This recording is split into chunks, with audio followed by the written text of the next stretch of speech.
الدرس الآخر يا إخواني هو درس للسفراء. سفراء العالم الإسلامي، سفراء الدول العربية. هو موقف مين؟ سيدنا مصعب ابن عمير. سيدنا مصعب ابن عمير بعد بيعة العقبة الأولى يأمره النبي صلى الله عليه وسلم: يا مصعب اذهب إلى المدينة وعلم أهل المدينة الإسلام، مهد الطريق يا مصعب للإسلام، عشان أنا ههاجر إلى المدينة. خلاص يبدأ النبي هينوي بقى هجرته إلى هذه المكان، هذه البقعة الطاهرة المدينة المنورة.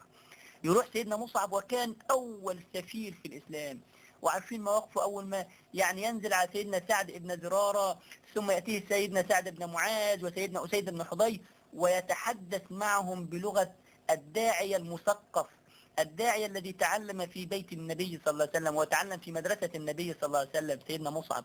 فكان أول سفير الإسلام. يا إخواني، كيف يتعلم السفراء إن هم ينصروا النبي صلى الله عليه وسلم؟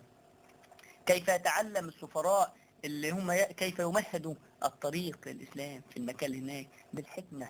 إذا يا إخواني دور السفراء دور عظيم. فهنا المعنى إيه؟ المعنى إن المريض ينصر النبي، إن السفير ينصر النبي، إن الطبيب ينصر النبي، إن الفلاح البسيط ينصر النبي، إن كل إنسان يقدم عمل للإسلام.